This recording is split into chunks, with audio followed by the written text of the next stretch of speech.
আসসালামু আলাইকুম। দেখো, আজকে তোমাদের যে টপিকটা নিয়ে আলোচনা করা হবে সেটা হচ্ছে তোমাদের একটা নতুন অধ্যায়। ঠিক আছে?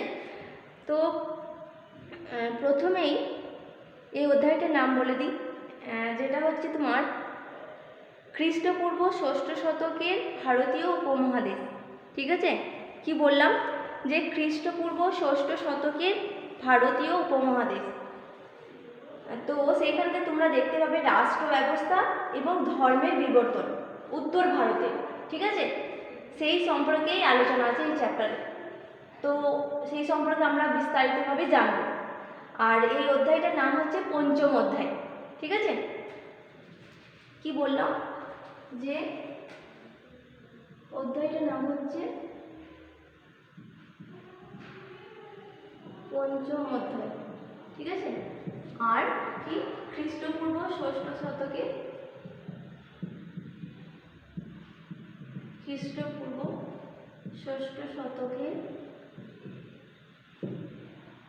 ভারতীয় উপমহাদেশ, তাই তো?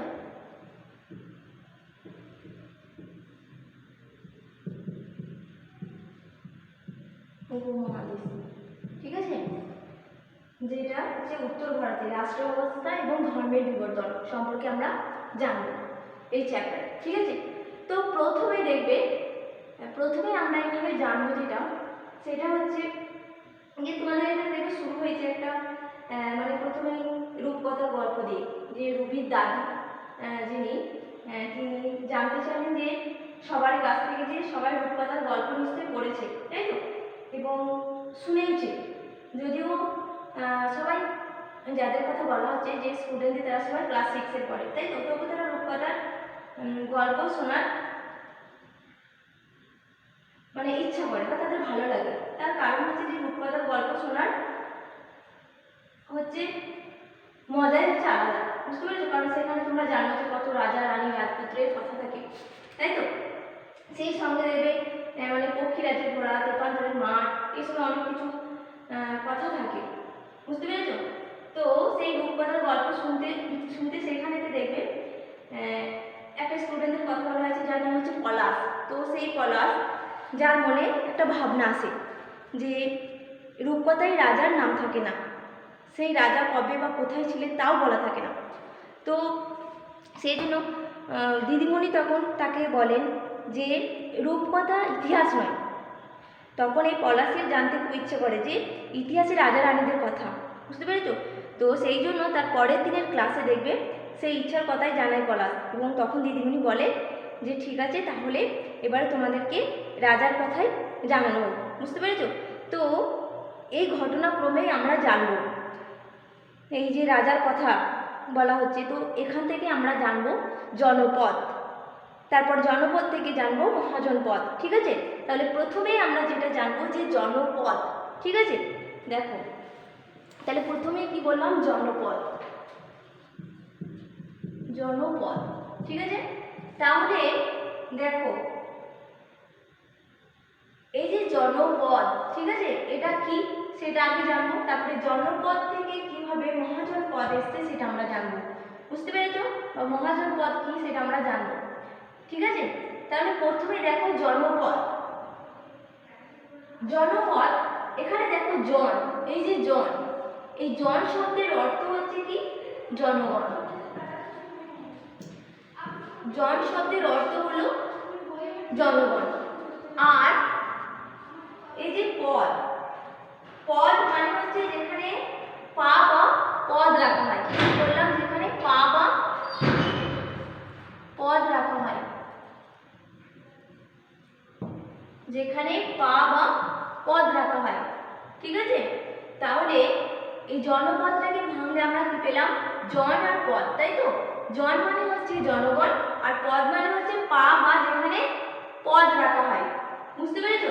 তার মানে এখানে কি দাঁড়ালো? যে জনগণ যেখানে পা রাখে বা বাস করে সেটাই হচ্ছে কি বলতো? জনপদ। তাহলে জনপদটা কি ক্লিয়ার হলো? দেখো, জনপদ, তাহলে জন মানে এখানে জনগণকে বোঝাচ্ছে, আর পদ মানে হচ্ছে যেখানে পা বা পদ রাখা হয়। তার মানে জনগণ যেখানে পা রাখে বা বাস করে। ঠিক আছে? তো তো সেটাই হচ্ছে কি জনপদ। তাহলে জনপদ কি ক্লিয়ার হলো? এবারে দেখো প্রাচীন ভারতে গ্রামের থেকে বড় অঞ্চলকে জন বলা হতো। কি বললাম?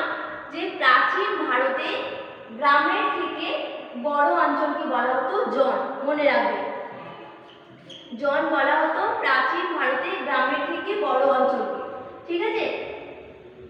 আর এই জনকে কেন্দ্র করেই তৈরি হয়েছিল ছোট ছোট কি রাজ্য, ছোট ছোট রাজ্য। বুঝতে পারলে? তাহলে কি বললাম? যে প্রাচীন ভারতে গ্রামের থেকে বড় অঞ্চলকে বলা হতো জন, আর এই জনকে কেন্দ্র করেই তৈরি হয়েছিল ছোট ছোট রাজ্য। এই প্রাচীন সাহিত্যে এই জনপদ বলতে ঘন জনবসতিপূর্ণ এলাকাকে বোঝানো হতো। বুঝতে পেরেছ? এটা মনে রাখবে। এবারে দেখো প্রাচীন কালে যখন ধীরে ধীরে জনপদগুলি, এই যে জনপদগুলির কথা বললাম, তো প্রাচীন ভারতে যখন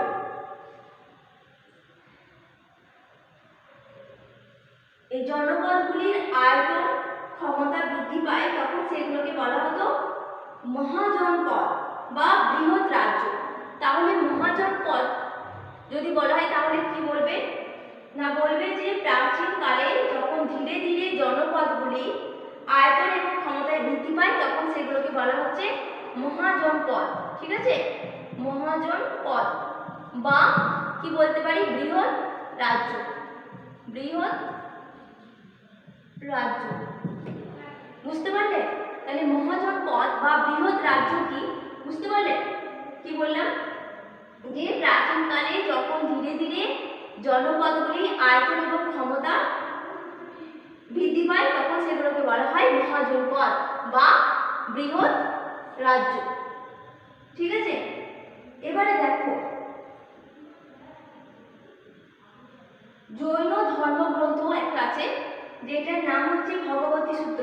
মনে রাখবে, জৈন ধর্মগ্রন্থ, জৈন ধর্মগ্রন্থ। ঠিক আছে? যেটার নাম হচ্ছে কি? এটার নাম হচ্ছে ভগবতী সূত্র। ঠিক আছে? জৈন ধর্মগ্রন্থ ভগবতী সূত্র, আর একটা হচ্ছে বৌদ্ধ ধর্মগ্রন্থ,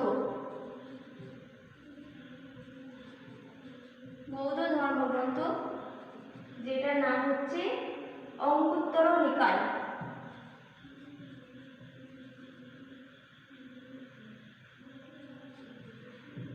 অঙ্কুত্তর নিকায়। ঠিক আছে? তো এই জৈন ধর্মগ্রন্থ ভগবতী সূত্র এবং বৌদ্ধ ধর্মগ্রন্থ অঙ্কুত্তর নিকায় থেকে জানা যায় যে প্রাচীনকালে ভারতে কোনো ঐক্যবদ্ধ কেন্দ্রীয় শক্তি গড়ে ওঠেনি। বুঝতে পেরেছ? খ্রিস্টপূর্ব ৬ষ্ঠ শতকে, কোন সময়টা বললাম? যে খ্রিস্টপূর্ব ৬ষ্ঠ শতকে, এই সময় উত্তর ভারতে ১৬টি রাজ্যের বা মহাজনপদের অস্তিত্ব পাওয়া যায়, যাদের একসঙ্গে বলা হয় ষোড়শ মহাজনপদ। তাহলে কি বললাম? যে খ্রিস্টপূর্ব ৬ষ্ঠ শতকে উত্তর ভারতে ১৬টি রাজ্যের বা মহাজনপদের অস্তিত্ব পাওয়া যায়, যাদের একসঙ্গে বলা হয় ষোড়শ মহাজনপদ। তার মানে ষোড়শ মহাজনপদ গড়ে উঠেছিল উত্তর ভারতে। কোন সময়ে? খ্রিস্টপূর্ব ৬ষ্ঠ শতকে। ক্লিয়ার হলো? তাহলে খ্রিস্টপূর্ব ৬ষ্ঠ শতকে উত্তর ভারতে যে ১৬টি রাজ্যের বা মহাজনপদের অস্তিত্ব পাওয়া যায় তাদের একসঙ্গে বলা হয় কি? ষোড়শ মহাজনপদ। বুঝতে পারলে? এরপরে আমরা জানবো এই ষোড়শ মহাজনপদগুলি কি কি, মানে এই ১৬টা মহাজনপদের নামগুলো আমরা জানবো। ঠিক আছে?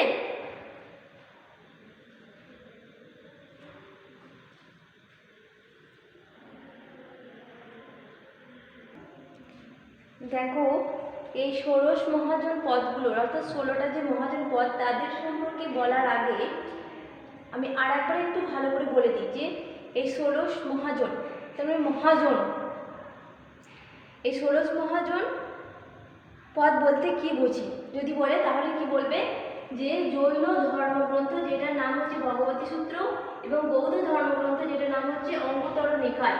ঠিক আছে, তো এখান থেকে খ্রিস্টপূর্ব ষষ্ঠ শতকে উত্তর ভারতের যে 16টি রাজ্যে বা মহাজন পদের অস্তিত্ব পাওয়া যায় তাদেরকে বলা হয় ষোড়শ মহাজন পদ। ঠিক আছে, এবারে দেখো এই যে ষোড়শ মহাজন পদ, তো এই 16টা মহাজন পদের নামগুলো আমি লিখেছি, দেখো পরপর বোর্ডের দিকে তাকাও তাহলে দেখতে পাবে কি কি লিখেছি। কাশী, কৌশল, অঙ্গ, মগধ, বিজি, মল্ল, চেদি, বৎস, কুরু, পাঞ্চাল, মৎস্য, সুরসেন, অক্সমক্স, অবন্তী, গান্ধার আর কম্বোজ। বুঝতে পেরেছ? তো এই 16টা মহাজন পদের নাম তোমাদের মনে রাখতে হবে। আমি দেখো বোর্ডে লিখে দিয়েছি, এগুলো খাতাতে ভালো করে লিখে নেবে এবং এগুলো পড়বে। বুঝতে পেরেছ? বোঝাতে পারলাম?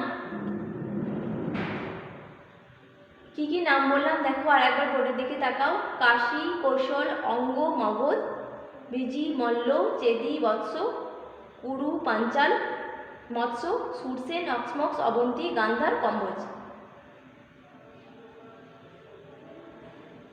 ঠিক আছে, তো এগুলো একটু ভালো করে পড়বে। দেখো এইভাবে যদি মনে রাখতে না পারো তাহলে তোমরা এইভাবে পড়ে নেবে, তাহলে ভালো মনে থাকে। যেমন দেখো কাশী, কৌশল, ঠিক আছে, কুরু, কম্বোজ, এই চারটা একসাথে মনে রাখবে। কি বললাম? কাশী, কৌশল, কুরু, কম্বোজ। ঠিক আছে, এই চারটা একসাথে মনে রাখবে। তারপরে দেখো অঙ্গ, ঠিক আছে, অঙ্গর পরে আছে দেখো অক্সমক্স, এই দুটো মনে রাখবে একসঙ্গে। ঠিক আছে, অঙ্গ, অক্সমক্স আর একটা আছে দেখো অবন্তী। ঠিক আছে, এই তিনটে একসঙ্গে মনে রাখবে, অঙ্গ, অক্সমক্স, অবন্তী। ঠিক আছে, তারপরে কি মনে রাখবে? মগধ, মল্ল আর মৎস্য। কি বললাম? মগধ, মল্ল, মৎস্য। ঠিক আছে, তারপর দেখো বিজি, বৎস। ঠিক আছে, তারপরে চেদি, পাঞ্চাল, সুরসেন আর গান্ধার। ঠিক আছে, বুঝতে পারলে? এইভাবে মনে রাখবে, না হলে তোমরা মনে রাখতে পারবে না। তাহলে কি কি বললাম? প্রথমে মনে রাখবে কাশী, কৌশল আর কি কুরু, কম্বোজ। ঠিক আছে, কাশী, কৌশল, কুরু, কম্বোজ হলো। তারপরে মনে রাখবে অঙ্গ, অক্সমক্স, অবন্তী। ঠিক আছে, তারপরে দেখো মগধ, মল্ল, মৎস্য। ঠিক আছে, তারপরে বিজি, বৎস। ঠিক আছে, তারপরে চেদি, পাঞ্চাল, সুরসেন আর গান্ধার। ক্লিয়ার হলো? এইভাবে সাজিয়ে নেবে। ঠিক আছে, তারপর পড়বে, তাহলে দেখবে মনে থাকবে, ভুলবে না। বুঝতে পারলে?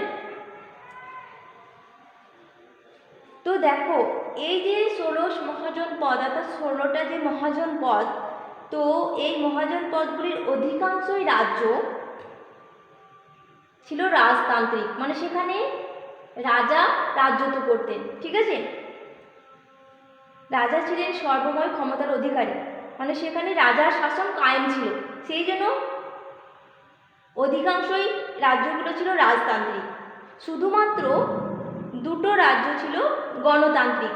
সেই দুটো রাজ্য হচ্ছে কি কি? একটা হচ্ছে মল্ল আর একটা হচ্ছে বিজি। মনে রাখবে এই বিজি আর মল্ল এই দুটো ছিল গণতান্ত্রিক রাজ্য। ঠিক আছে, মনে রাখবে গণতান্ত্রিক রাজ্য। গণতান্ত্রিক রাজ্য ছিল বিজি আর মল্ল। ঠিক আছে, মানে এখানে জনগণের উপর সবকিছু ডিপেন্ড করতো। ঠিক আছে, সেই জন্য বলা হচ্ছে গণতান্ত্রিক রাজ্য, বিজি আর মল্ল। আর বাকি যে রাজ্যগুলো ছিল সেগুলো হচ্ছে রাজতান্ত্রিক রাজ্য। ক্লিয়ার হয়েছে? বুঝতে পারলে কি বললাম? এটা মনে রাখবে। ঠিক আছে, 16 মহাজন পদগুলির মধ্যে দুটো রাজ্য ছিল গণতান্ত্রিক রাজ্য, সেই দুটো রাজ্যের নাম হচ্ছে বিজি আর মল্ল। আর বাকি যেগুলো ছিল সেগুলো সব ছিল রাজতান্ত্রিক। ঠিক আছে, বাকি রাজ্যগুলো ছিল রাজতান্ত্রিক। এবারে দেখো এই যে মহাজন পদগুলোর কথা বললাম না, তো এই মহাজন পদগুলির মধ্যে বিবাদ লেগেই থাকতো, বিবাদ ঝগড়া সবসময় লেগে থাকতো। কারণ কি বলতো, কারণ হচ্ছে রাজ্যগুলি ক্ষমতা এবং রাজ্যের পরিধি যেটা সেটাকে বিস্তারের জন্য মানে বাড়ানোর জন্য একে অন্যের রাজ্য জয়ের চেষ্টা করত। সেই জন্য আমরা দেখতে পাই যে তাদের মধ্যে সবসময় বিবাদ লেগে থাকতো। হ্যাঁ, তো যার ফলে ক্রমে এই ষোড়শ মহাজন পদগুলি কমতে কমতে 4টা মহাজন পদে এসে দাঁড়ায় এবং সেই 4টি শক্তিশালী মহাজন পদ হচ্ছে মগধ, কৌশল, বৎসর, অবন্তী। কি কি বললাম? মগধ, কৌশল আর কি বৎস আর অবন্তী। এই নামগুলো মনে রাখবে যে এই মহাজন পদগুলির মধ্যে এই যে 16টা মহাজন পদের কথা বললাম, এরা নিজেদের মধ্যে সবসময় বিবাদে জড়িয়ে পড়তো। তার কারণ হচ্ছে যে রাজ্যগুলির ক্ষমতা এবং নিজেদের রাজ্যের পরিধি বিস্তারের জন্য একে অন্যের রাজ্য জয়ের চেষ্টা করতো। বুঝতে পেরেছো? তো যার ফলে আমরা দেখতে পাই যে আস্তে আস্তে ষোড়শ পদগুলির সংখ্যা কমতে থাকে এবং 4টা মহাজন পদে এসে দাঁড়িয়েছিল। এবং সেই 4টা মহাজন পদ হচ্ছে, একটা হলো তোমার মগধ, ঠিক আছে, আর একটা হচ্ছে কৌশল, তাহলে দুটো হলো, আর একটা হচ্ছে বৎস, আর একটা হচ্ছে কি অবন্তী। বুঝতে পেরেছো? এই 4টা শক্তিশালী মহাজন পদে এসে দাঁড়ায়। বোঝা গেছে? যদিও দেখবে প্রতিদ্বন্দ্বিতায় একমাত্র মগধই শেষ পর্যন্ত শ্রেষ্ঠত্ব লাভ করেছিল। বুঝতে পেরেছো? তোমরা জানতে পারবে, পরে দেখবে যখন পড়ানো হবে তখন তোমরা বুঝতে পারবে। এইখানেতে একটা কথা বলে রাখি যে বেশিরভাগ মহাজন পদগুলি উত্তর ভারতে অবস্থিত। বুঝতে পেরেছো? তো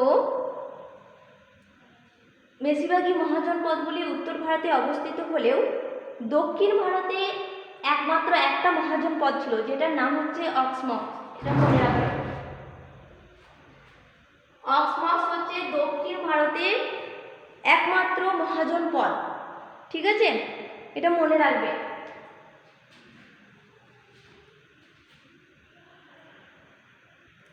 তাহলে মনে রাখবে, এটা কোশ্চেন হয় যে দক্ষিণ ভারতে একমাত্র মহাজন পদ ছিল একটি, সেটার নাম কি? তাহলে বলবে কি অক্সমক্স। ঠিক আছে, মনে থাকবে তো?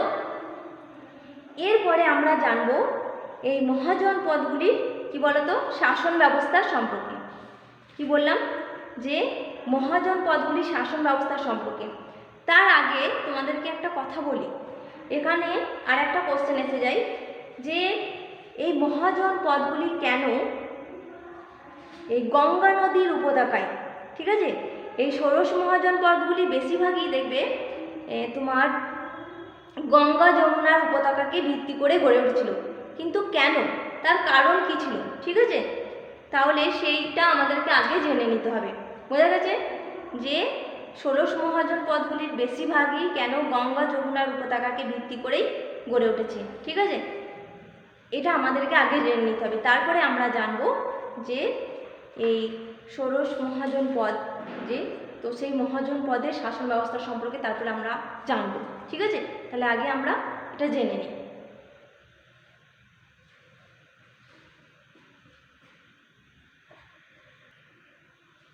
তো দেখো, এই যে খ্রিস্টপূর্ব ষষ্ঠ শতকের মহাজন পদগুলির অধিকাংশ গড়ে উঠেছিল মধ্য ও উত্তর ভারতের গাঙ্গেয় উপত্যকায়। ঠিক আছে, তো এখানকার মহাজন পদগুলি শক্তিশালী হয়ে ওঠার কারণ এটা আমরা এখানে জানবো, তাই তো? এই যে গাঙ্গেয় উপত্যকায় বেশিরভাগই মহাজন পদগুলি গড়ে উঠেছিল এবং সেখানে যে শক্তিশালী হয়ে উঠেছিল মহাজন পদগুলি, তাহলে শক্তিশালী হয়ে ওঠার কারণ কি? তাহলে কারণ হিসেবে আমরা কি বলবো না, আমরা বলবো যে এই যে গঙ্গার যে পলিমাটি, ঠিক আছে, তো সেই গঙ্গার পলিমাটি অধ্যুষিত যে এলাকা, তো সেই এলাকায় প্রচুর পরিমাণে কি হতো, ফসল উৎপন্ন হতো। বুঝতে পেরেছো? যা মহাজন পদগুলিকে আর্থিক সমৃদ্ধি প্রদান করেছিল।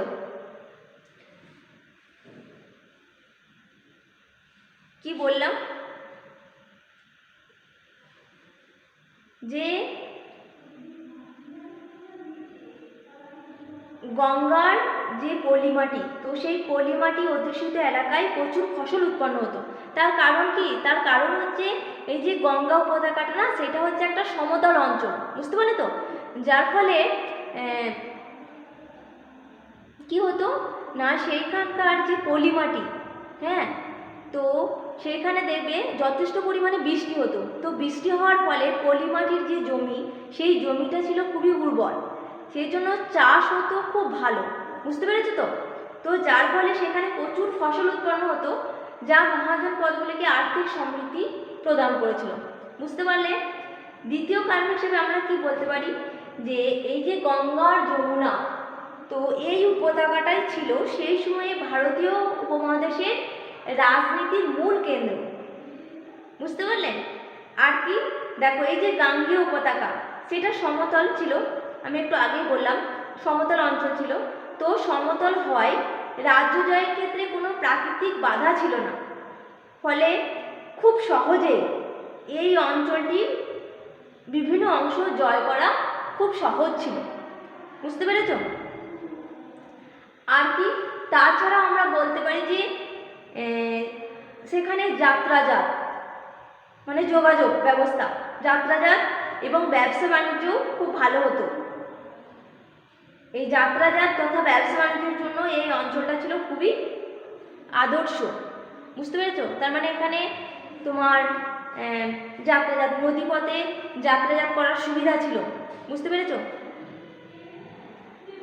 তাছাড়াও দেখবে এই পাশাপাশি গভীর বনও ছিল, ফলে বনের কাঠ থেকে শুরু করে হাতি সবই সেখানে পাওয়া যেত, ঠিক আছে?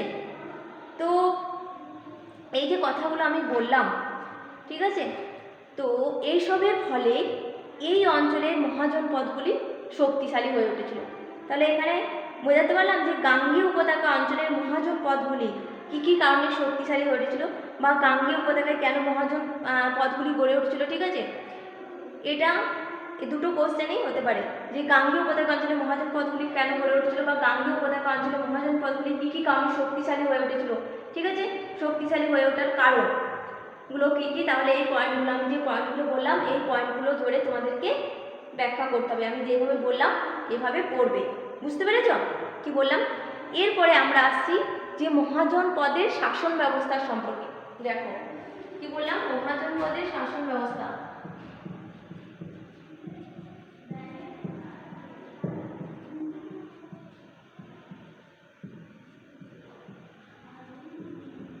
দেখো মহাজন পদে কি বললাম, শাসন ব্যবস্থা, ঠিক আছে? এবারে দেখো এই যে মহাজন পদের শাসন ব্যবস্থা, এইখানেতে আমরা জানব যে অধিকাংশ মহাজন পদগুলি ছিল রাজতান্ত্রিক, তবে গণতান্ত্রিক রাজ্যও ছিল। আমরা বললাম যে ষোড়শ মহাজন পদে যখন নামগুলো বললাম, তখন আমি একটুখানি হিন্টস তোমাদেরকে দিলাম, তাই তো? যে এই যে ষোড়শ মহাজন পদ, 16টা মহাজন পদ, তার মধ্যে 14টা মহাজন পদ ছিল রাজতান্ত্রিক, ঠিক আছে? আর 2টো মহাজন পদ ছিল গণতান্ত্রিক, তাই তো? সেই গণতান্ত্রিক রাজ্য হিসাবে আমি যে দুটোর কথা বলেছিলাম, সেই দুটো হচ্ছে, একটা হচ্ছে বিজি আর একটা ছিল মল্ল, তাই তো? আর বাকিগুলো সব ছিল রাজতান্ত্রিক রাজ্য, ঠিক আছে? তাহলে আমরা এই মহাজন পদগুলির শাসন ব্যবস্থা সম্পর্কে আলোচনা করতে গিয়ে তাহলে আমরা কি করব, রাজতান্ত্রিক রাজ্যের শাসন ব্যবস্থা আলোচনা করব, আর অরাজতান্ত্রিক শাসন ব্যবস্থা, তার মানে গণতান্ত্রিক শাসন ব্যবস্থা, তাহলে এই দুটো শাসন ব্যবস্থা নিয়ে আলোচনা করব, তাই তো? একটা হচ্ছে রাজতান্ত্রিক রাজ্যের শাসন ব্যবস্থা। তাহলে প্রথমে আমরা যেটা জানবো সেটা হচ্ছে রাজতান্ত্রিক রাজ্যের শাসন ব্যবস্থা, ঠিক আছে? এইটা সম্পর্কে আমরা আগে জেনে নিই, তারপরে যেটা জানবো সেটা হচ্ছে অরাজতান্ত্রিক, অরাজতান্ত্রিক বা গণতান্ত্রিক, ঠিক আছে, রাজ্যের শাসন ব্যবস্থা।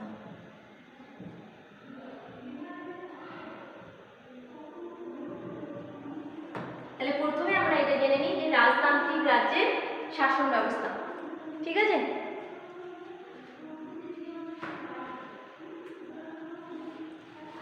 দেখো এই যে অধিকাংশ যে রাজ্য, তো অধিকাংশ তো মহাজন পদ বলে বেশি ভালো, অধিকাংশ মহাজন পদই ছিল কি না রাজার শাসন, তাই তো? এটা আমি একটু আগেই বললাম যে 16টা মহাজন পদের মধ্যে 14টা মহাজন পদ ছিল রাজার শাসন, সেই জন্য সেগুলোকে বলা হচ্ছে রাজতান্ত্রিক রাজ্য, তাই তো? সেই জন্য প্রথমেই আমরা কি বলবো, রাজতান্ত্রিক রাজ্যের শাসন ব্যবস্থা বলতে গিয়ে প্রথমে আমরা বলবো যে অধিকাংশ মহাজন পদই ছিল রাজার শাসন, ঠিক আছে? তো সেই জন্য সেই মহাজন পদগুলিকে বলা হয় রাজতান্ত্রিক রাজ্য, ঠিক আছে? আর এই রাজতান্ত্রিক রাজ্যগুলিতে শাসন ব্যবস্থার সবচেয়ে উপরে যিনি ছিলেন তিনি হচ্ছে কে? এই রাজতান্ত্রিক রাজ্যের শাসন ব্যবস্থায় সবার উপরে যিনি ছিলেন তিনি হচ্ছে রাজা, ঠিক আছে? বুঝতে পারলে? তো রাজা বিশেষ কোনো বংশের সদস্য ছিলেন, আর সেই বংশই বছরের পর বছর রাজত্ব করত। এক সময় তাদের হারিয়ে অন্য বংশের কেউ আবার রাজা হতেন, আর শাসনের কাজে রাজাকে সাহায্য করতে একটা সভা, এটা মনে রাখবেন যে শাসনের কাজে রাজাকে সাহায্য করত একটা কি সভা, ঠিক আছে? রাজাকে সাহায্য করতো একটা সভা। তার সদস্যরা মানে এই সভার সদস্যরা রাজাকে নানা বিষয়ে পরামর্শ দিতেন। এই যে রাজ্যগুলো, তো সেই রাজ্যগুলোতে জমি জরিপ করে কর সংগ্রহ করা হতো, আর কর থেকে যে টাকা পাওয়া যেত সেই টাকায় রাজ্যের শাসন কাজে খরচ চলত। বুঝতে পারলেন? তো এরকমই একটি রাজতান্ত্রিক মহাজন পদ হচ্ছে কি? এরকমই একটি রাজতান্ত্রিক মহাজন পদ হলো মগধ।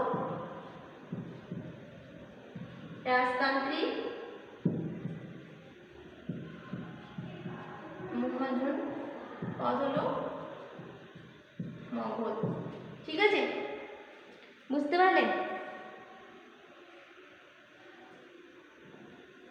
এই খ্রিস্টপূর্ব 6ষ্ঠ শতকের আগে, কি বললাম যে খ্রিস্টপূর্ব 6ষ্ঠ শতকের আগে মগধ ছিল দক্ষিণ বিহারে একটা সামান্য এলাকা। কি বললাম যে খ্রিস্টপূর্ব 6ষ্ঠ শতকের আগে মগধ ছিল দক্ষিণ বিহারের একটা সামান্য এলাকা, ঠিক আছে? পরে দক্ষ রাজাদের নেতৃত্বে এই মগধ আস্তে আস্তে গুরুত্বপূর্ণ শক্তিশালী হয়ে ওঠে। তো সেই কালের যে মগধ, সেটা এখন বিহারের পাটনা আর গয়া জেলাকে বোঝাতো। বুঝতে পারলে কি বললাম? আগে যেটা দক্ষিণ ভারতের একটা সামান্য এলাকা ছিল, সেটা এখন বিহারের পাটনা ও গয়া জেলাকে বোঝাতো, ঠিক আছে? আর এই মগধের রাজধানী ছিল রাজগৃহ, মনে রাখবে। এই মগধের রাজধানী ছিল কি? রাজগৃহ, ঠিক আছে? রাজধানী হচ্ছে রাজগৃহ, ঠিক আছে? মগধের রাজধানী ছিল রাজগৃহ। পরে এই রাজধানীটা চেঞ্জ হয়ে হয় কোথায়? পাটলিপুত্র, মনে রাখবে। পরে রাজধানী হয়েছিল পাটলিপুত্র, পাটলিপুত্র, ঠিক আছে? মনে রাখবে।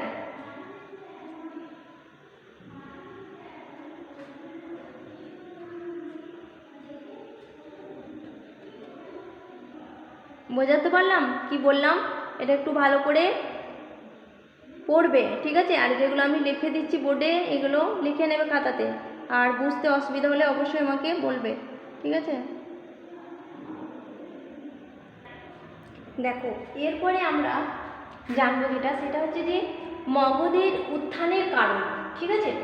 মগধের উত্থানের কারণ, বা আমরা বলতে পারি যে কি না, অন্যান্য মহাজন পদগুলির থেকে অনেক বেশি শক্তিশালী হয়ে ওঠার মগধের কি কি কারণ ছিল, ঠিক আছে? এটা আমরা এবারে জানবো, ঠিক আছে? তাহলে কি কি বললাম? যে অন্যান্য মহাজন পদগুলি থেকে অনেক বেশি শক্তিশালী হয়ে ওঠার মগধের কি কারণ ছিল, বা মগধের উত্থানের কারণ, ঠিক আছে? তো এই কোশ্চেনটা এরপর আমরা জানবো, ঠিক আছে?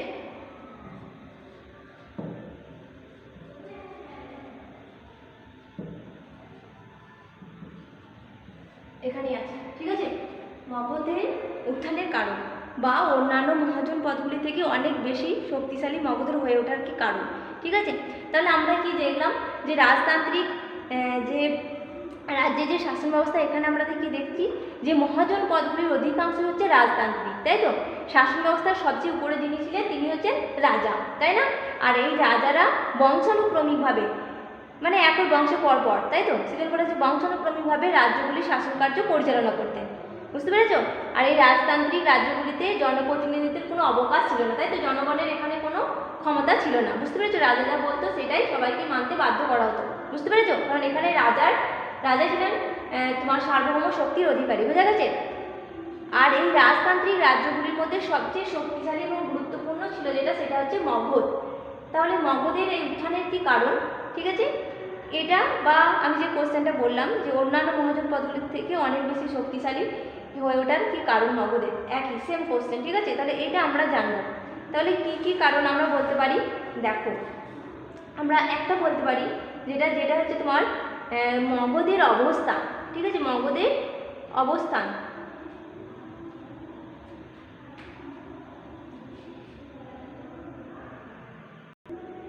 তাহলে কি বললাম, এক নম্বর যেটা বললাম সেটা হচ্ছে মগধের অবস্থান, ঠিক আছে।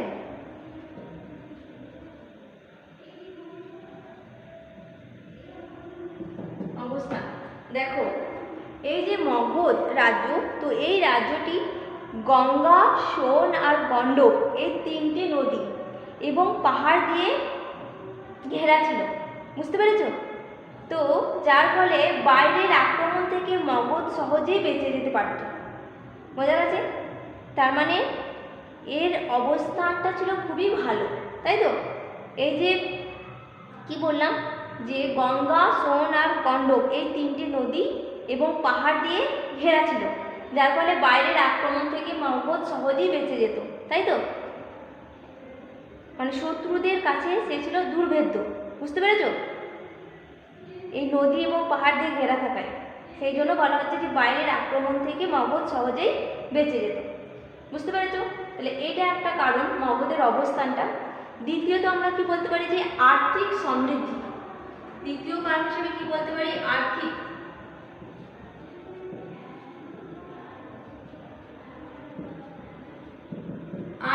সমৃদ্ধি। এটা কি দেখো, এই যে গঙ্গার পলিমাটি সমৃদ্ধ অঞ্চল হওয়ায় কি হতো না, এখানে প্রচুর ফসল ফলতো, বুঝতে পেরেছ। যার ফলে কি হতো দেখো, তাদের অনেক সুবিধা হয়েছিল। এই যে পলিমাটি সমৃদ্ধ হয়, সেখানে প্রচুর ফসল ফলতো। আর নদীগুলো, সেখানে নদী ছিল, তো সেই নদীগুলি ছিল কৃষিজ পণ্যের সরবরাহ এবং বাণিজ্য সহায়ক। নদীগুলো সাহায্য করতে, তাই তো, কৃষিজ পণ্য সরবরাহের ক্ষেত্রে এবং বাণিজ্যের ক্ষেত্রে সহায়ক ছিল নদীগুলো, বুঝতে পেরেছ। আর কি না, দেখো তার পাশাপাশি দেখবে আমরা আবার দেখতে পাই যে খনিজ এবং বনজ সম্পদে সমৃদ্ধ হয় মগধে আর্থিক সমৃদ্ধি ঘটেছিল, বুঝতে পেরেছ। সেখানে খনিজ এবং বনজ সম্পদও পাওয়া যেত, এবং সেইগুলো মগধের আর্থিক সমৃদ্ধি ঘটিয়েছিল, ঠিক আছে। আর কি বলতে পারি, দেখো আর একটা পয়েন্ট আমরা বলতে পারি যে এই মগধে অনেকগুলি লোহা এবং তামার খনি ছিল, ফলে মগধের রাজারা সহজেই কী করতে বলতো, লোহার অস্ত্রশস্ত্র ব্যবহার করতে পারতেন সেখান থেকে, তাই না। এই যে লোহা এবং তামার খনি ছিল, তো সেখান থেকে সহজেই তারা লোহার অস্ত্রশস্ত্র ব্যবহার করতে পারতেন, এটা একটা ভালো পয়েন্ট ছিল, ঠিক আছে। তাছাড়া এই যেগুলো বাণিজ্য সহায়ক, মানে জলপথে এবং স্থলপথে তারা বাণিজ্য করতে পারতো, এটারও সহায়ক ছিল, বুঝতে পেরেছ। আর কি বলতে পারি, দেখো এই যে হস্তি বাহিনীর কথাও আমরা বলতে পারি। কি হস্তি বাহিনী, যেমন মগধের যে ঘন বন ছিল, ঠিক আছে, তো সেখান থেকে অনেক হাতি পাওয়া যেত, যার সাহায্যে মগধের রাজারা শক্তিশালী হস্তি বাহিনী গড়ে তুলতে সক্ষম হয়েছিল। এই হাতিগুলোই মগধের রাজারা কী করতো, যুদ্ধের কাজে ব্যবহার করতো, বুঝতে পেরেছ। সেই জন্য বলা হচ্ছে এই যে ঘন বন থেকে প্রচুর হাতি পাওয়া যেত, যেগুলোর সাহায্যে রাজারা শক্তিশালী হস্তি বাহিনী গড়ে তুলতে সক্ষম হতো, তাই তো। মানে এদেরকে দিয়েই তারা কী করতো, যুদ্ধের কাজে ব্যবহার করতো এই হাতিগুলো, মগধের রাজারা, তাই না? তাহলে এই হস্তি বাহিনী, এটাও একটা পয়েন্ট, তাই তো?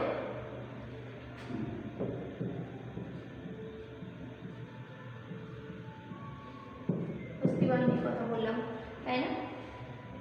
তারপরে যে পয়েন্ট আমি একটু আগে বললাম যে লোহা এবং তামার খনি ছিল, যার ফলে মগধের রাজারা সহজেই লোহার অস্ত্রশস্ত্র ব্যবহার করতে পারত, যেটা যুদ্ধের কাজে তাদের ব্যবহৃত হতো, তাই তো? তাছাড়াও আরও একটা কারণ ছিল, যেটা হচ্ছে সুযোগ্য নেতৃত্ব। এটা হচ্ছে খুব ভালো পয়েন্ট, ঠিক আছে? সুযোগ্য নেতৃত্ব, দেখো সুযোগ্য নেতৃত্ব মানে কি? দেখো সেই সময়ে মগধে এই বিম্বিসার, এদের সম্পর্কে তোমরা পড়বে, দেখবে বিম্বিসার, অজাতশত্রু, শিশুনাগ, মহাপদ্ম, ঠিক আছে, তো নন্দ, এদের মতো প্রভাবশালী মানে ক্ষমতাবান শাসকগণের বিচক্ষণতা এবং দক্ষতা, বুঝতে পেরেছ?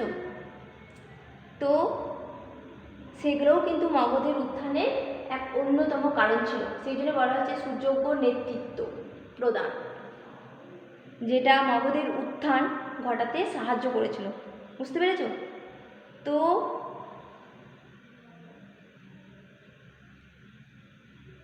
এই সমস্ত কারণগুলোকে যদি আমরা ব্যাখ্যা করি এবং ব্যাখ্যা করে আমরা দেখতে পাবো যে ষোড়শ মহাজন পদগুলির মধ্যে মগধের সবচেয়ে শক্তিশালী হয়ে ওঠার কী কারণ, এই পয়েন্টগুলো ব্যাখ্যা করলেই আমরা বুঝতে পারবো।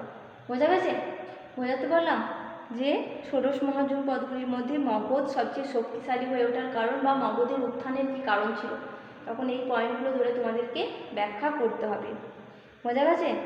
তাহলে এটা আমি যেভাবে বললাম এইভাবে পড়বে এবং এই কোশ্চেনের অ্যান্সারটা রেডি করবে, ঠিক আছে? এটা খুবই ইম্পর্টেন্ট, এটা ভালো করে পড়বে। বোঝা গেছে? তাহলে এইখানেতে দেখো আমি অনেকগুলি কোশ্চেন তোমাদের বললাম, এগুলো একটু ভালো করে পড়বে। যেমন জনপদ, জনপদ কথার অর্থ কী, জনপদ বলতে কী বোঝো, জন বলতে কী বোঝো, মহাজন পদ বলতে কী বোঝো, ঠিক আছে? ষোড়শ মহাজন পদ বলতে কী বোঝো, কোন গ্রন্থ থেকে ষোড়শ মহাজন পদের কথা আমরা জানতে পারি, ষোড়শ মহাজন পদ কোথায় গড়ে উঠছিল, কোন সময় গড়ে উঠছিল, ষোড়শ মহাজন পদগুলোর নাম কী কী, ঠিক আছে? তারপরে হচ্ছে গাঙ্গেয় উপত্যকাতে কেন ষোড়শ মহাজন মানে বেশিরভাগ মহাজন পদগুলি গড়ে ওঠার কারণ কী ছিল, ঠিক আছে? তারপরে হচ্ছে তোমার মহাজন পদের শাসন ব্যবস্থা, রাজতান্ত্রিক শাসন ব্যবস্থাটা নিয়েই আজকে আলোচনা করলাম, ঠিক আছে? তো এইখানেতে আমরা আবার দেখতে পেলাম যে মগধকে পেলাম, মগধের উত্থানের কারণগুলো আমরা এখানে জানলাম। এটাও কোশ্চেন হবে, মগধের উত্থানের কারণ কী ছিল, ঠিক আছে? তো আমি যে কোশ্চেনগুলো বললাম এগুলো ভালো করে পড়বে এবং অ্যান্সারগুলো রেডি করবে, ঠিক আছে? আমি যে ভিডিওটা তোমাদেরকে দিলাম, তো এটা এখানে দেখবে সব কোশ্চেনের অ্যান্সার পেয়ে যাবে। তো এটা ভালো করে দেখবে এবং এখান থেকে অ্যান্সারগুলো রেডি করে পড়বে, বুঝতে পেরেছো? আর যদি কোথাও বুঝতে সমস্যা হয় তাহলে অবশ্যই আমাকে জানাবে, ঠিক আছে? আর এখানে দেখো রাজতান্ত্রিক রাজ্যগুলোর নাম আমি বলে দিয়েছি, গণতান্ত্রিক রাজ্যগুলোর নাম আমি বলে দিয়েছি, ঠিক আছে? উত্তর ভারতে যে মহাজন পদগুলো ছিল তাদের নামও বলে দিয়েছি, আর দক্ষিণ ভারতে শুধুমাত্র একটাই ছিল, সেটা হচ্ছে অক্সমক্স, ঠিক আছে? তো এগুলো একটু মনে রাখবে, এখান থেকে অনেক শর্ট কোশ্চেন হবে। বোঝা গেছে? ঠিক আছে? তাহলে পরের দিন আমরা গণতান্ত্রিক রাজ্যগুলো নিয়ে আলোচনা করব, ঠিক আছে? তো ভালো করে পড়বে এবং বোঝার চেষ্টা করবে, আর যদি কোথাও বুঝতে কোনো সমস্যা হয় তাহলে অবশ্যই আমাকে জানাবে, ঠিক আছে? তো আজ এই পর্যন্তই। আসসালামু আলাইকুম।